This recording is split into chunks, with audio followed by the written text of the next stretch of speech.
내가 뭘 안다고 나서려고 해? 며느리 주제에 말이야. 박복순, 73세. 동네에서 악명 높은 독종 시어머니였습니다. 결혼 생활 내내 며느리 이미경을 괴롭혀온 것으로 유명했죠. 제사에 참여시키지 않고 친정 음식은 일부러 상하게 만들고 손자 앞에서까지 모욕을 주었습니다. 할머니 때문에 엄마가 얼마나 상처받는지 아세요? 하지만 2024년 11월 15일 저녁 복순에게 충격적인 뉴스가 들려왔습니다. 화면 속 며느리의 증언은 복순 자신의 이야기와 너무나 똑같았거든요. 그 순간 복순에게 극심한 가슴 통증이 시작됐습니다. 과연 복순에게 무슨 일이 벌어진 걸까요? 그리고 20년간 괴롭힘 당한 며느리 미경의 운명은 어떻게 될까요? 지금부터 충격적인 진실이 밝혀집니다. 영상 시청 전 구독과 좋아요 부탁드립니다. 박복순은 동네에서 악명 높은 독종 시어머니였습니다. 73세의 복순은 20년 넘게 며느리를 괴롭혀온 것으로 유명했습니다. 복순의 며느리는 이미경이라고 하는데 42세의 평범한 주부였습니다. 시집 온 이후로 단 한 번도 제사에 참여해 본 적이 없었습니다. 복순이 매번 막았기 때문입니다. 우리 집안 격에 맞지 않는다면서 말입니다. 복순의 아들인 정호는 45세로 중견기업에 다니는 평범한 직장인이었습니다. 어머니와 아내 사이에서 늘 눈치만 보며 살아왔습니다. 그리고 19세 대학생인 손자 민수까지 이 네 가족의 이야기입니다. 복수는 정말 도끼서린 성격이었습니다. 한번 정한 마음은 절대 바꾸지 않는 완고한 타입이었죠. 특히 며느리에 대한 편견은 정말 극심했습니다. 미경이 시골 출신이라는 이유만으로 결혼 생활 내내 무시해왔거든요. 복수는 평소 동네 사람들에게 자랑스럽게 말하곤 했습니다. 나는 며느리를 단단히 길들이고 있어요. 함부로 설치지 못하게 말이에요. 동네 사람들도 다 알 정도였습니다. 복순 옆집에 사는 김영숙은 복순의 절친이었는데 이 사람도 복순 편만 들어주며 미경을 깔보는데 일조했습니다. 또 다른 이웃인 최순자는 늘 복순에게 당하고만 살았던 약한 성격의 소유자였습니다. 복순은 이런 동네 분위기를 교묘하게 이용해서 미경을 더욱 고립시켰습니다. 복순의 생활 패턴은 정말 규칙적이었습니다. 매일 아침 6시에 일어나서 집안 구석구석 점검하고 점심 먹기 전에는 동네 마트에 가서 장을 봤습니다. 그리고 오후 2시부터는 김영숙과 함께 동네 정자에서 온갖 뒷담화를 일삼았죠. 저녁에는 혼자 TV 뉴스를 보는 게 유일한 취미였습니다. 특히 사회 뉴스를 선호했어요. 다른 사람들 이야기를 들으면서 이런저런 품평을 하는 걸 즐겼습니다. 복수는 자신만의 엄격한 철칙이 있었습니다. 며느리는 절대 가족의 중심이 되어서는 안 된다는 것이었죠. 그래서 미경이 조금이라도 목소리를 높이거나 자신의 의견을 내면 즉시 압박했습니다. 내가 뭘 안다고 나서려고 해? 며느리 주제에 말이야. 이런 식으로 말입니다. 복순의 이런 잔혹한 성격은 어디서 나온 걸까요? 사실 복순도 젊은 시절 시어머니에게 똑같은 대우를 받았습니다. 그때는 정말 힘들고 원망스러웠는데 시간이 지나면서 자신도 똑같이 변해버린 거죠. 이제는 며느리를 괴롭히는 게 당연하다고 생각했습니다. 복수는 미경을 볼 때마다 오래전 자신의 모습이 떠올랐습니다. 하지만 그 기억을 애써 지워버리고 더욱 냉정하게 굴었습니다. 복순에게는 또 다른 숨겨진 비밀이 있었습니다. 사실 미경의 요리 솜씨가 정말 뛰어났다는 것입니다. 특히 김치찌개와 된장찌개는 복순이 만든 것보다 훨씬 맛있었어요. 하지만 절대 인정하지 않았습니다. 오히려 더 트집을 잡았죠. 이게 뭐야? 짜기만 하고. 이런 식으로 말입니다. 복순의 하루는 미경을 괴롭히는 것으로 시작해서 미경을 괴롭히는 것으로 끝났습니다. 아침에 일어나자마자 미경의 청소 상태를 점검했고 밥을 먹을 때마다 요리에 대해 불만을 표했습니다. 심지어 미경이 빨래를 널 때도 트집을 잡았어요. 이런 식으로 빨래를 널면 잘 마르겠니? 정말 답답해. 복수는 미경이 조금이라도 실수하면 기다렸다는 듯이 공격했습니다. 복순만의 특별한 괴롭히기 방법들이 있었습니다. 미경이 새 화장품을 사오면 냄새부터 맡아봤죠.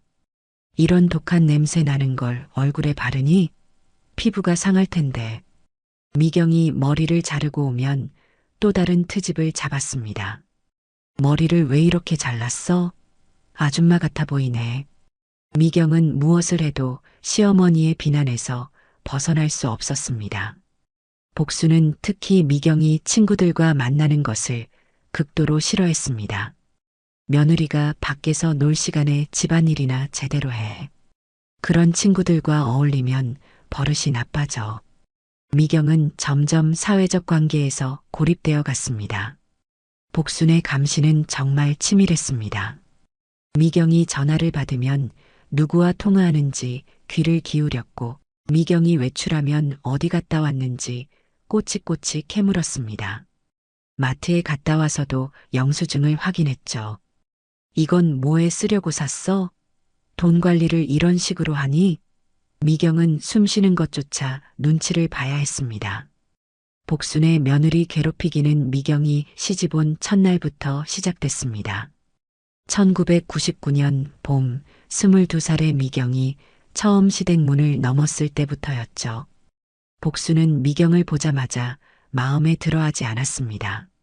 시골에서 올라온 데다 대학도 나오지 않았다는 이유였습니다. 복순은 미경에게 단도직입적으로 말했습니다. 너 같은 애가 우리 집안에 들어오다니 정말 한심해. 미경은 그때부터 시어머니의 차가운 시선을 견뎌야 했습니다. 첫날 밤 복순은 아들 정호에게 따로 말했습니다. 이런 며느리를 어떻게 데려왔니?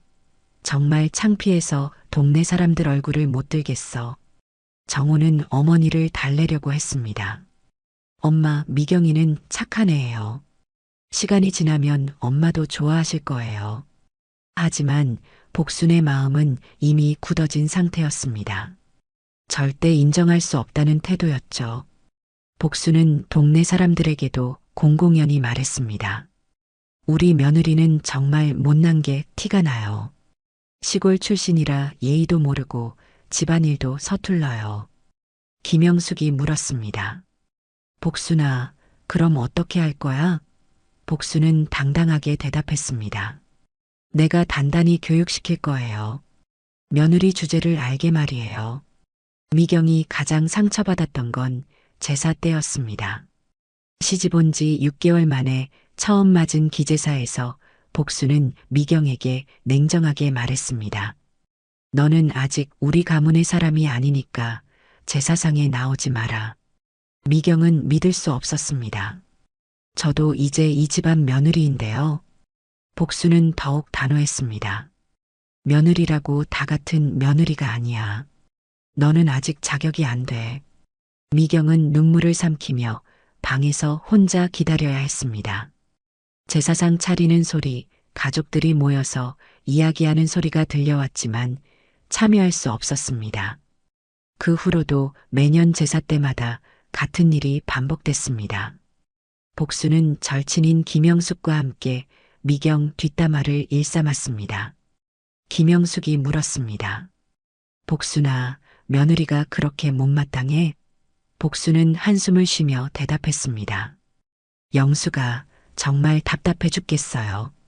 어디서 굴러온 돌인지도 모르는 애가 우리 집안에 들어와서 설치고 있으니까요. 김영숙도 맞장구 쳤습니다. 그러게 말이야. 요즘 며느리들은 버릇이 없어. 복수는 더욱 신이 났습니다. 그래서 내가 단단히 교육시키고 있어요. 함부로 나대지 못하게 말이에요. 복순의 괴롭힘은 정말 체계적이었습니다. 미경이 친정에서 반찬을 가져오면 일부러 냉장고에 넣지 않고 상하게 만들었습니다. 그리고 미경에게 말했죠. 이게 뭐야? 벌써 상했잖아. 친정에서 제대로 된 것도 안 주나?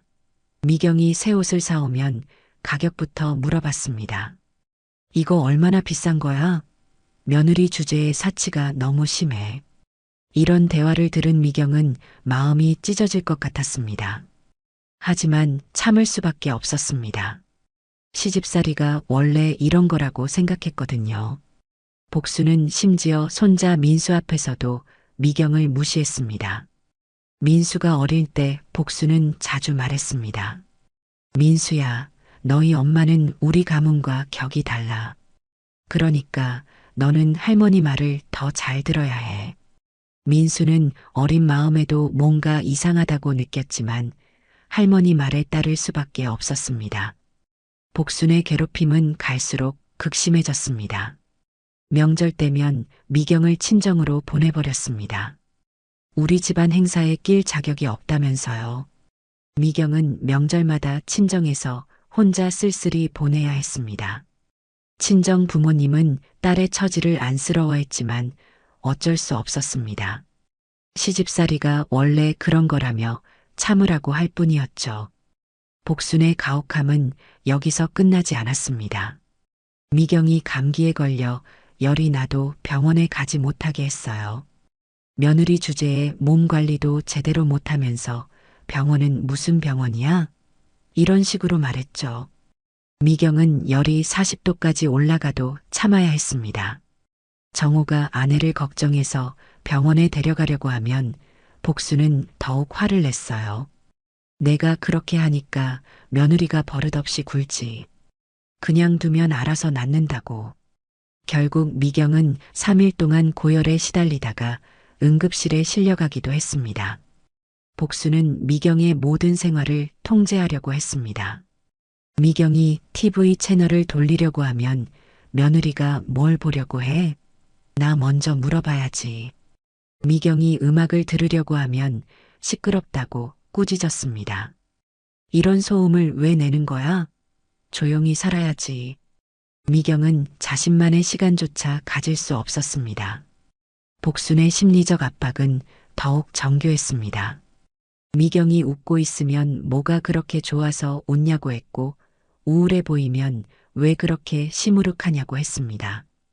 미경은 어떤 감정을 보여도 비난받았습니다. 특히 복수는 미경이 민수와 친밀하게 지내는 것을 질투했습니다. 민수가 엄마에게 애교를 부리면 복수는 즉시 개입했어요. 민수야, 할머니한테 와서 인사부터 해. 엄마보다 할머니가 먼저야. 미경은 자신의 아이와도 자유롭게 소통할 수 없었습니다. 미경의 악몽 같은 하루하루가 계속됐습니다. 20년이라는 긴 시간 동안 시어머니의 구박을 묵묵히 견뎌내야 했거든요. 남편인 정호는 아내의 고통을 모르는 건 아니었습니다. 하지만 어머니 앞에서는 한마디도 못하는 우유부단한 성격이었습니다. 미경이 눈물을 흘리며 남편에게 절규했습니다. 여보, 이번 제사 때는 제발 나도 참여할 수 있게 해주세요. 정호는 난처한 표정을 지었습니다.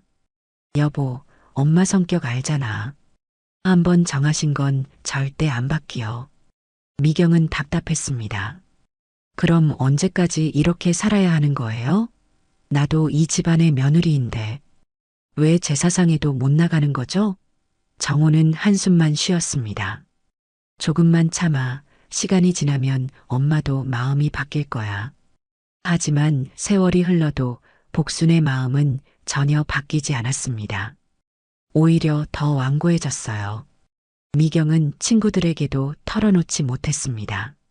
너무 창피했거든요.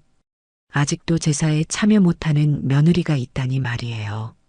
대학생이 된 아들 민수만이 엄마의 편을 들어주려고 했습니다. 민수는 할머니에게 말했습니다. 할머니, 엄마한테 너무 심하신 것 같아요. 복수는 버럭 화를 냈습니다. 어른 일에 애가 끼어들어? 너는 그냥 공부나 해. 민수는 억울했습니다. 할머니는 왜 엄마를 그렇게 미워하세요? 엄마가 뭘 잘못했는데요? 복수는 더욱 목소리를 높였습니다. 내가 뭘 안다고 그런 소리를 해? 며느리는 며느리 자리를 지켜야 하는 거야. 민수는 이해할 수 없었습니다.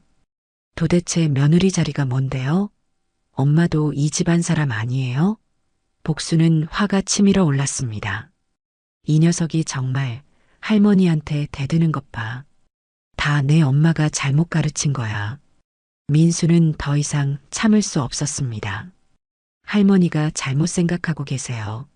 엄마는 정말 착한 사람이에요. 복수는 손자마저 자신을 거스르는 게 믿어지지 않았습니다.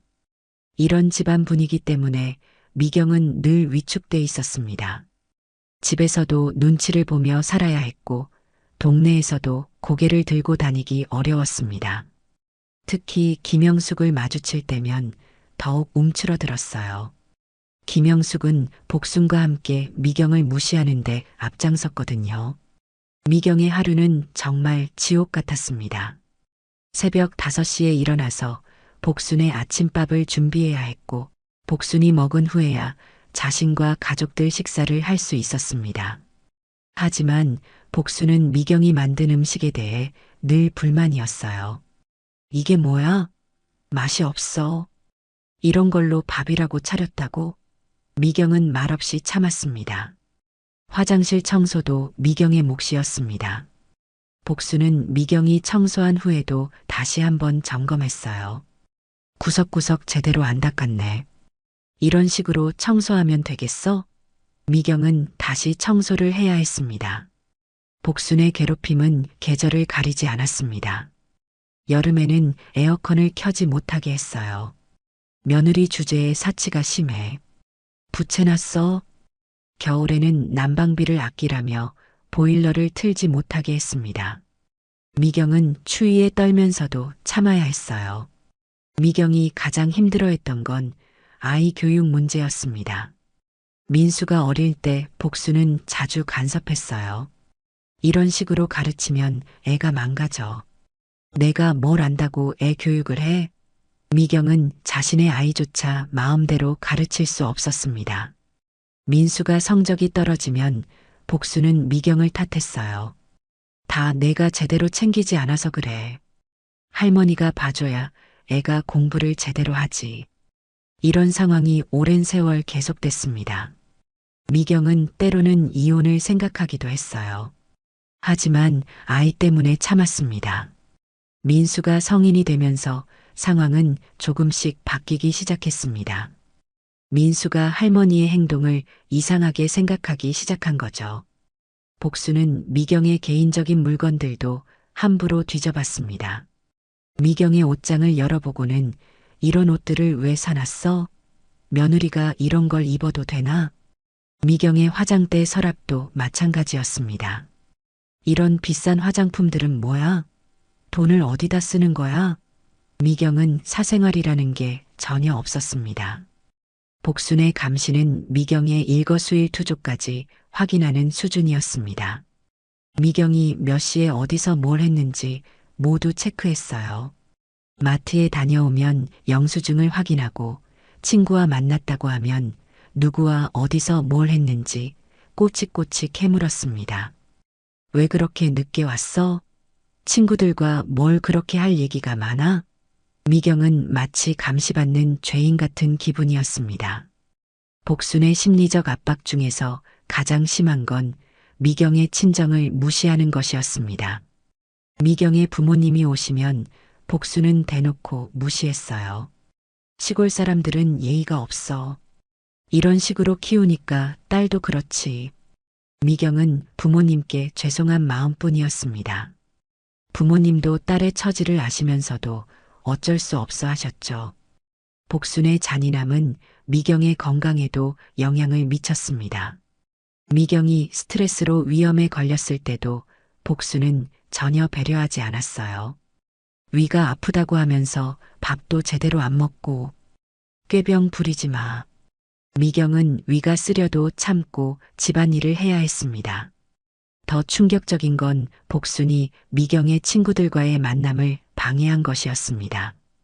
미경이 학창시절 친구와 약속을 잡으면 갑자기 급한 일이 생겼다며 못 나가게 했어요. 오늘 집안 대청소 해야 하는데 어디 가려고 해? 미경은 약속을 취소할 수밖에 없었고 점점 친구들과도 멀어져 갔습니다. 운명의 날이 다가왔습니다. 2024년 11월 15일 다음 주에 있을 기제사를 앞두고 복수는 또다시 아들에게 전화를 걸었습니다. 정호는 회사에서 업무를 보고 있었습니다. 복순이 말했습니다. 정호야, 이번 제사 준비는 어떻게 할 거니? 정호는 이미 예상하고 있었습니다. 엄마, 미경이도 이제 좀 참여시켜도 되지 않을까요? 복수는 즉시 반발했습니다. 무슨 소리야? 아직도 그런 생각을 하고 있었어? 정호는 조심스럽게 말했습니다. 엄마, 미경이도 이 집안 사람이잖아요. 결혼한 지가 한참인데 얼째까지 그러실 거예요. 복수는 화가 났습니다. 20년이 200년이어도 마찬가지야. 며느리 주제에 어디 조상님 앞에 나서려고 해? 정호는 한숨을 쉬었습니다.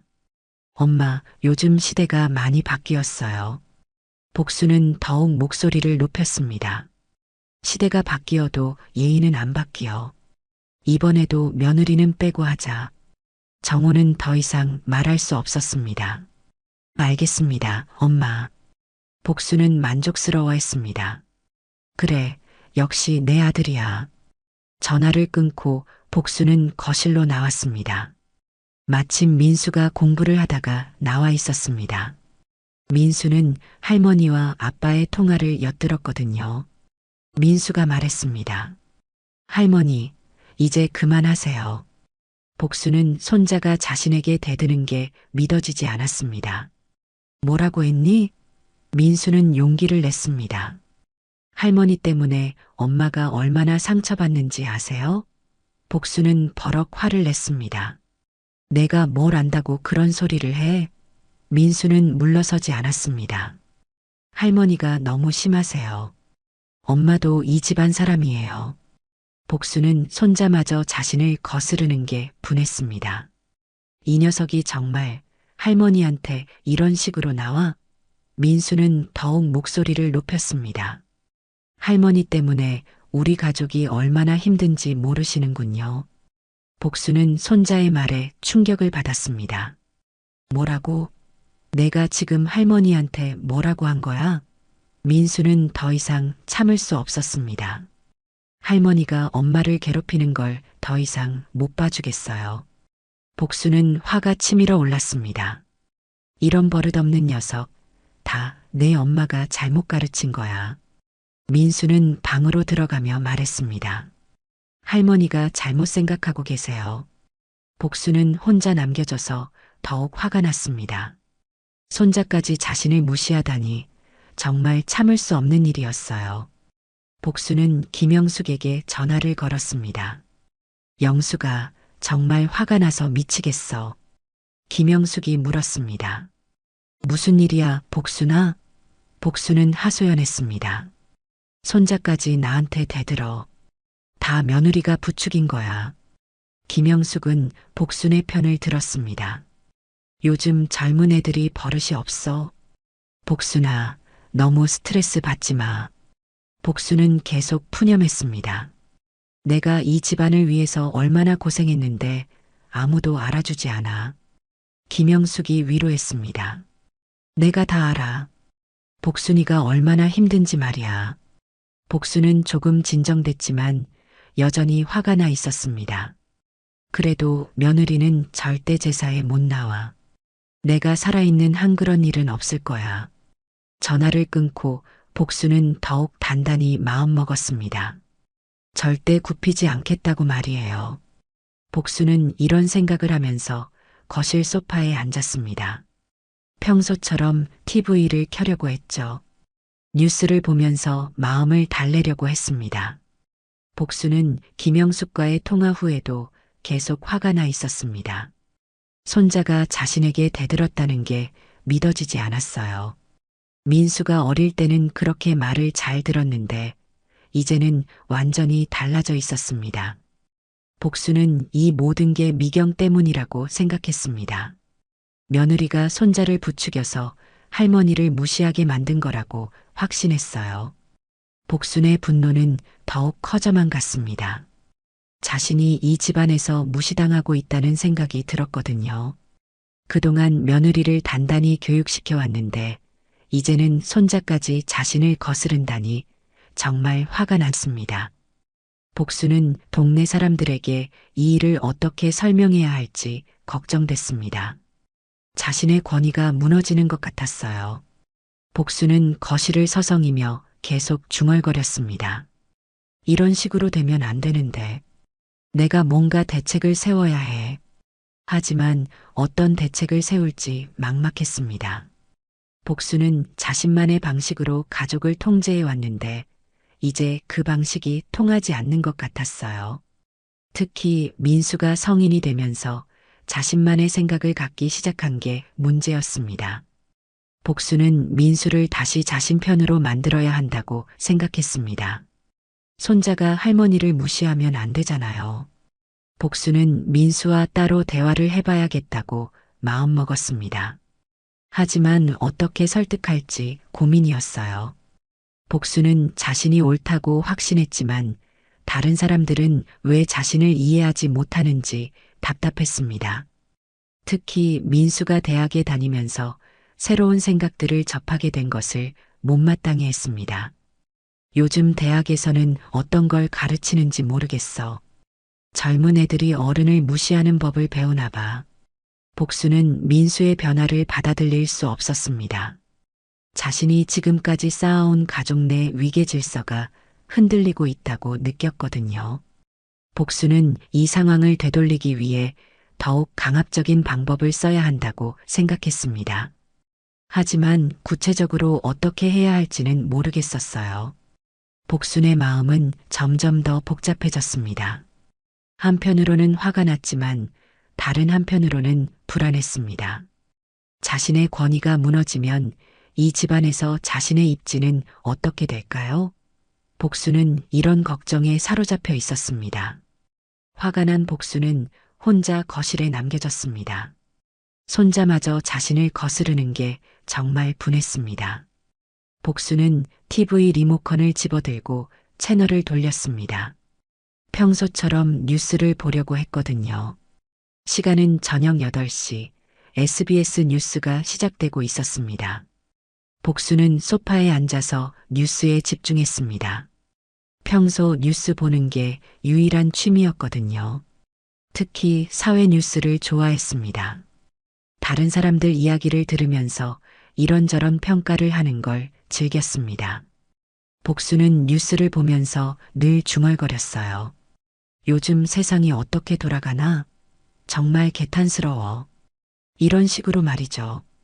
그런데 이날 뉴스에서 정말 충격적인 소식이 나왔습니다. 앵커가 심각한 표정으로 말했습니다. 며느리를 20년간 괴롭힌 시어머니가 법정에서 실형을 선고받았습니다. 복수는 귀를 기울였습니다. 뭔가 심상치 않은 느낌이 들었거든요. 뉴스는 계속됐습니다. 70대 시어머니 김모 씨는 며느리를 가족 행사에서 지속적으로 배제하고 정신적 학대를 가한 혐의로 징역 1년을 선고받았습니다. 복순의 얼굴이 굳어졌습니다. 뭔가 자신과 비슷한 이야기 같았거든요. 뉴스는 더 자세한 내용을 전했습니다. 피해자인 며느리는 명절과 제사 때마다 집에서 쫓겨나듯 나가야 했다고 증언했습니다. 복수는 가슴이 두근거리기 시작했습니다. 이건 완전히 자신의 이야기와 똑같았거든요. 화면에는 법정 스케치가 나왔습니다. 며느리가 증언하는 모습이었습니다. 며느리는 울면서 말했습니다. 시어머니는 제게 우리 집안 격에 맞지 않는다고 하셨어요. 복수는 몸이 굳었습니다. 자신이 늘 미경에게 했던 말과 똑같았거든요. 뉴스는 계속 이어졌습니다. 시어머니는 며느리에게 조상님 앞에 나설 자격이 없다며 제사 참여를 막았습니다. 복수는 숨이 막혔습니다. 이건 정말 자신의 이야기였습니다. 판사는 이런 행위가 명백한 정신적 학대라고 판단했다고 덧붙였습니다. 복수는 화면을 뚫어지게 쳐다봤습니다. 설마 이게 범죄라는 건가요? 뉴스 리포터가 말했습니다. 이번 판결로 가족 내 정신적 학대도 엄연한 범죄라는 점이 다시 한번 확인됐습니다. 복수는 손이 떨리기 시작했습니다. 자신이 며느리에게 해온 일이 범죄였다는 건가요? 뉴스는 더욱 충격적인 내용을 전했습니다. 피해자는 시어머니로부터 일상적인 모욕과 차별을 받았다고 진술했습니다. 특히 자녀 앞에서도 지속적으로 무시당했다고 증언했어요. 복수는 민수 앞에서 미경을 무시했던 기억이 떠올랐습니다. 화면 속 전문가가 나와서 설명했습니다. 가족 내에서 특정 구성원을 배제하고 인격을 모독하는 행위는 심각한 정신적 학대입니다. 복수는 가슴이 답답해지기 시작했습니다. 전문가는 계속 말했습니다. 특히 며느리를 가족 행사에서 배제하는 것은 명백한 차별 행위로 법적 처벌 대상입니다. 복수는 더 이상 TV를 볼 수가 없었습니다. 하지만 뉴스는 계속됐어요. 법원은 피고인의 행위가 피해자에게 씻을 수 없는 상처를 주었다고 판단했습니다. 복수는 자신도 모르게 중얼거렸습니다. 내가 정말 그렇게 나쁜 사람이었나? 뉴스에서는 피해자의 인터뷰도 나왔습니다. 결혼 생활 내내 저는 이 집안의 투명 인간이었습니다. 존재하지 않는 사람 취급을 받았어요. 복수는 미경의 얼굴이 떠올랐습니다. 20년간 자신을 바라보던 그 서글픈 눈빛 말이에요. 뉴스는 마지막으로 판사의 말을 전했습니다. 가족이라는 이름으로 한 사람의 인격을 짓밟는 행위는 용서될 수 없습니다. 복수는 온몸이 떨렸습니다. 뉴스는 계속해서 관련 전문가들의 의견을 소개했습니다. 심리학 교수가 나와서 말했습니다. 장기간의 정신적 학대는 피해자에게 우울증, 불안장애, 외상 후 스트레스 장애 등을 유발할 수 있습니다. 복수는 미경이 가끔 우울해 보였던 모습들이 떠올랐습니다. 혹시 그게 자신 때문이었을까요? 또 다른 전문가가 말했습니다.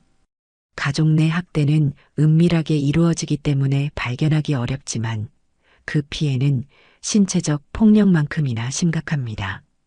복수는 가슴이 조여오는 걸 느꼈습니다. 뉴스에서는 법정 증언 내용도 더 자세히 다뤘습니다. 피해자는 시어머니가 자신의 출신 지역을 비하하고 교육 수준을 무시했다고 증언했습니다. 복수는 자신이 미경에게 시골 출신이라고 무시했던 일들이 생생하게 떠올랐습니다.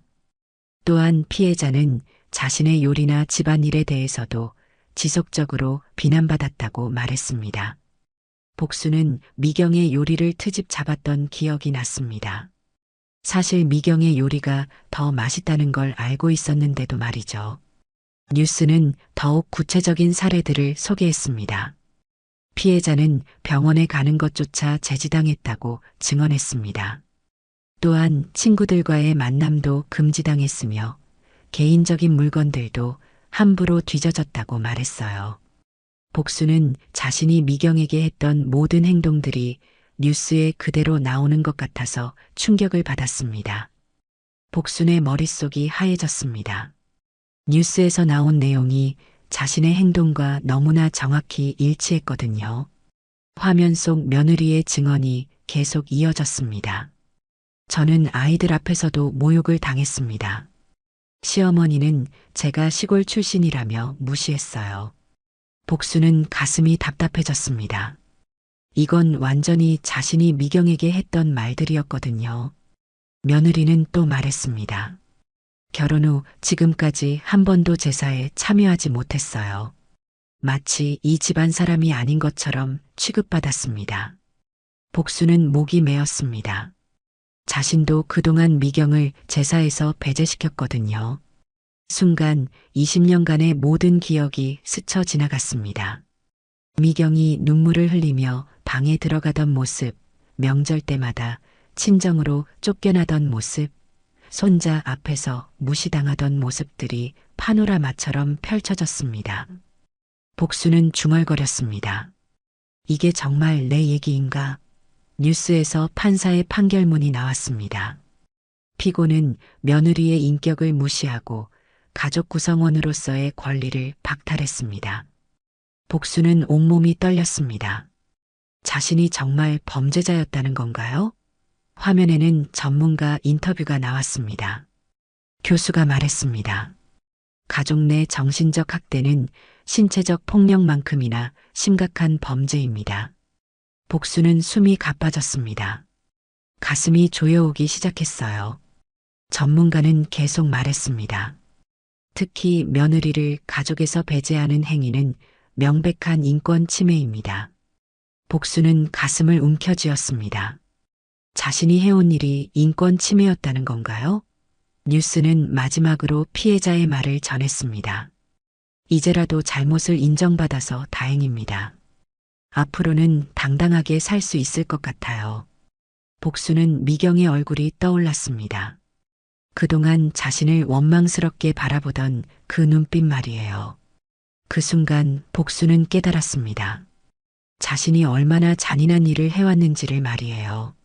미경도 누군가의 소중한 딸이었고 민수의 엄마였고 정호의 아내였는데 자신은 그 모든 것을 무시해왔습니다. 복수는 소리쳤습니다. 내가 범죄자였다고? 그 순간 가슴에 극심한 통증이 왔습니다. 숨을 쉬기가 어려워졌습니다. 복수는 가슴을 꽉 쥐고 괴로워했습니다. 머리가 띵해지면서 시야가 흐려졌습니다. 복수는 TV 화면을 바라보며 마지막으로 중얼거렸습니다. 미경아, 미안하다. 정말 미안해. 나는 정말 나쁜 사람이었구나. 복순의 몸이 소파에서 앞으로 기울어졌습니다. 리모컨이 바닥에 떨어지는 소리가 났어요. 복수는 마지막 순간까지 TV 화면을 보고 있었습니다. 화면에는 여전히 며느리 학대 판결 뉴스가 나오고 있었어요. 복순의 마지막 생각은 미경에 대한 미안함이었습니다. 그리고 바닥에 쓰러졌습니다. 뉴스는 계속해서 이어졌습니다. 앵커가 말했습니다. 전문가들은 이번 판결이 가족 내 정신적 학대에 대한 사회적 인식을 높이는 계기가 될 것이라고 평가했습니다. 복수는 이미 의식을 잃었지만 TV는 여전히 켜져 있었습니다. 화면에서는 유사한 사건들도 소개됐습니다. 며느리를 가족 모임에서 배제하거나 지속적으로 인격을 모독한 시어머니들이 법적 처벌을 받은 사례들이 나왔어요. 복순이 쓰러진 거실에는 뉴스 소리만 울려 퍼지고 있었습니다. 앵커의 목소리가 계속 들렸어요. 가족 내 정신적 학대는 더 이상 사적인 문제가 아닙니다. 법적으로 엄중히 처벌받을 수 있는 범죄 행위입니다. 복순의 마지막 순간이 이렇게 흘러갔습니다. 자신이 지금까지 해온 일이 범죄였다는 충격적인 사실을 알게 된 바로 그 순간의 말이죠. 복수는 생각해 본 적이 없었습니다. 자신의 행동이 법적으로 문제가 될 수 있다는 걸 말이에요. 단순히 며느리를 교육시키는 거라고 생각했는데 그게 범죄였다니 정말 충격적이었습니다. 복순의 몸은 소파 앞 바닥에 축 늘어져 있었고 TV에서는 여전히 관련 뉴스가 나오고 있었습니다.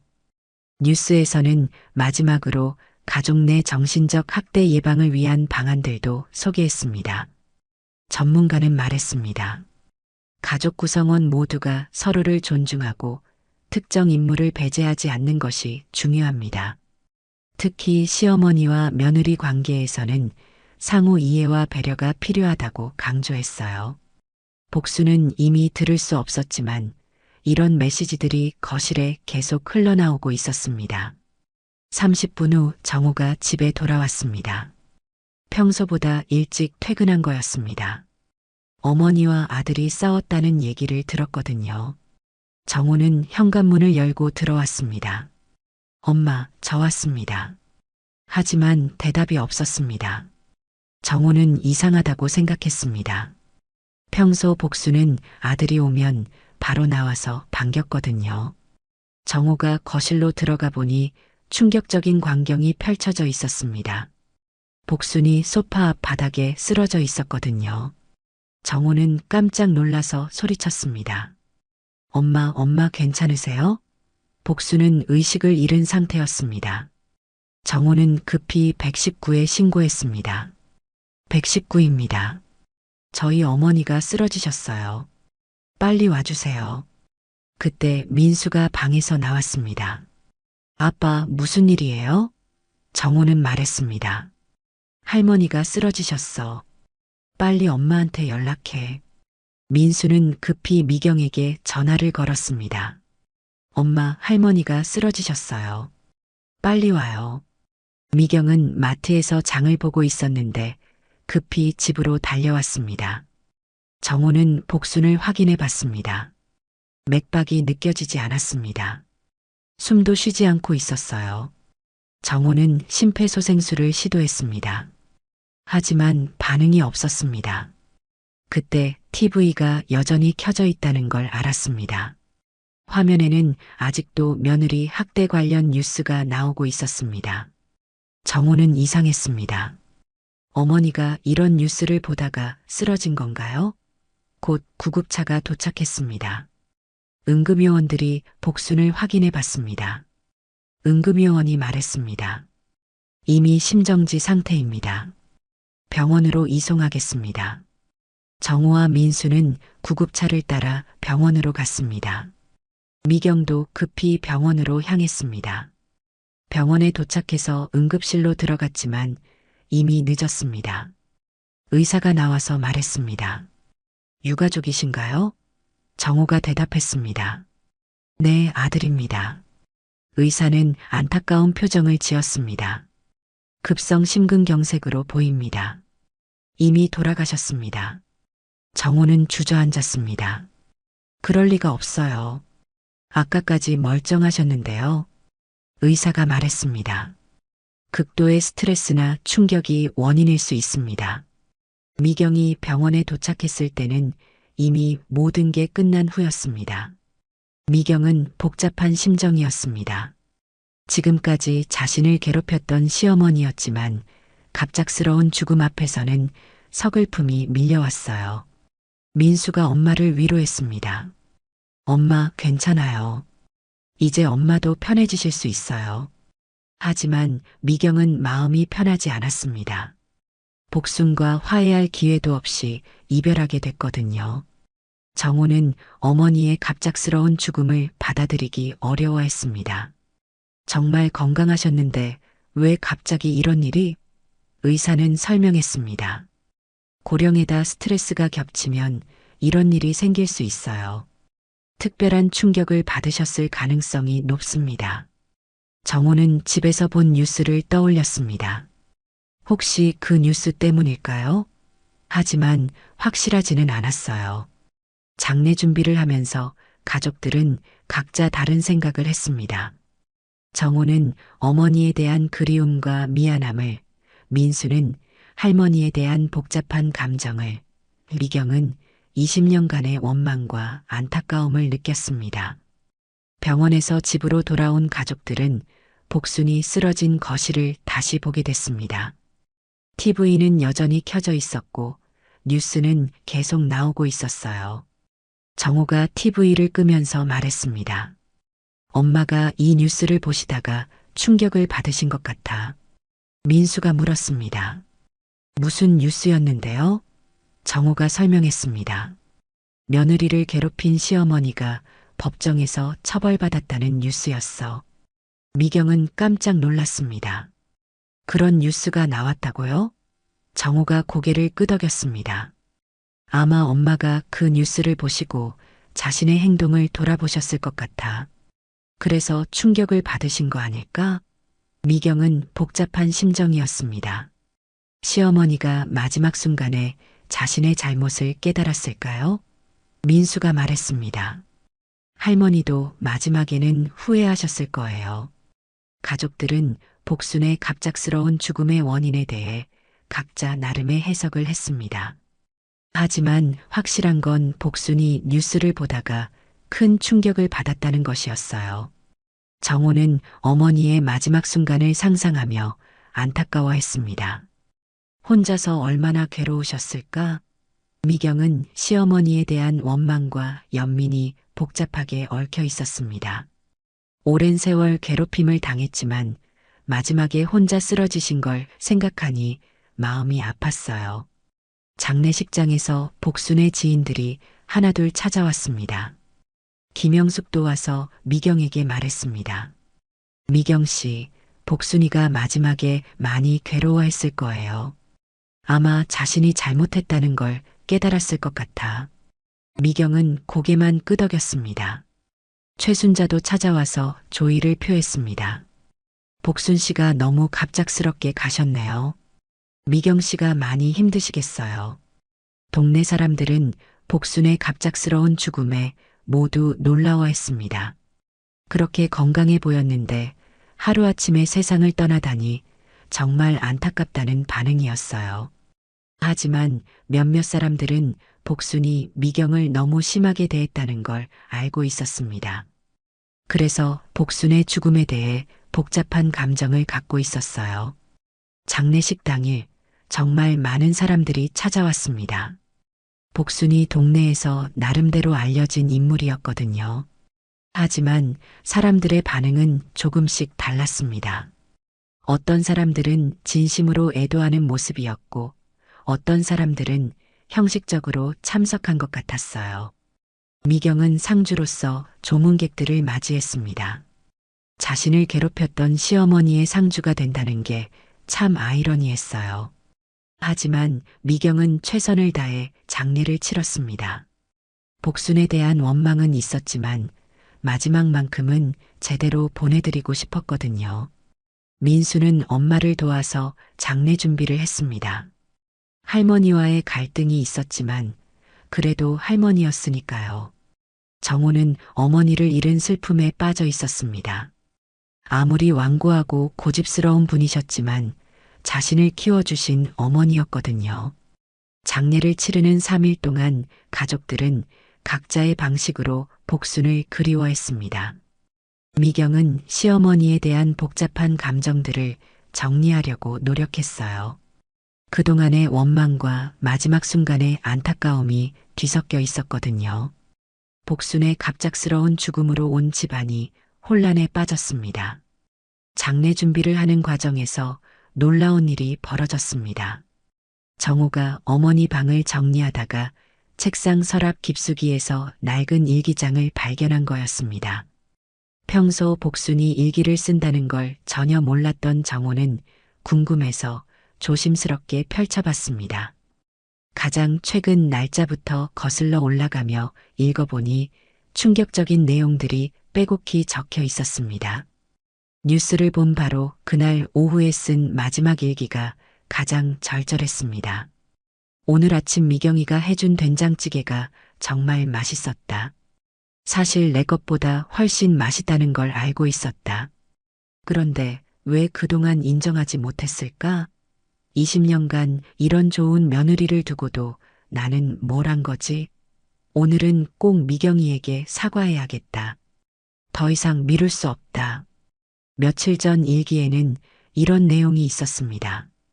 요즘 미경이를 보면 마음이 이상하다. 20년간 한결같이 우리 가족을 위해 헌신해온 며느리인데 내가 너무 심했나 싶다. 특히 민수가 나를 보는 눈빛이 예전과 달라졌다. 서운해하는 것 같다. 혹시 내가 정말 잘못 생각하고 있는 건 아닐까? 민수가 할머니가 엄마를 괴롭힌다고 한 그 말이 계속 귓가에 맴돈다. 일주일 전 일기를 보니 더욱 구체적인 고민이 적혀 있었습니다. 오늘 미경이가 만든 김치찌개를 몰래 먹어봤다. 정말 맛있었다. 내 것보다 훨씬 맛있다는 걸 인정할 수밖에 없었다. 그런데 왜 그동안 트집만 잡았을까? 젊은 시절 우리 시어머니가 나에게 그랬던 것처럼 나도 미경이에게 똑같이 하고 있는 건 아닐까? 그때 내가 얼마나 서러웠는데. 매일 눈치 보고 숨죽이며 살았는데 정호는 손이 떨리며 계속 일기를 읽어갔습니다. 열흘 전 일기에는 이런 내용이 있었습니다. 민수가 오늘 할머니, 엄마도 우리 가족이에요. 왜 엄마만 제사에 못 나와요? 라고 물었다. 그 말이 계속 귓가에 맴돈다. 미경이도 정말로 우리 가족인데 왜 나는 그렇게 생각하지 못했을까? 20년간 이 집안을 위해 얼마나 고생했는데 나는 그걸 몰라봤구나. 2주 전 일기는 더욱 충격적이었습니다. 꿈에 죽은 우리 시어머니가 나타났다. 복순아, 너도 나와 똑같이 며느리를 괴롭히고 있구나. 그때 내 마음을 잊었니? 라고 하셨다. 깨고 나서 온몸이 떨렸다. 나도 젊은 시절 똑같은 고통을 겪었는데 왜 그걸 미경이에게 그대로 되풀이했을까? 시어머니가 나를 시골 출신이라고 무시할 때 얼마나 서러웠는데 정호는 더 이상 혼자 읽을 수가 없었습니다.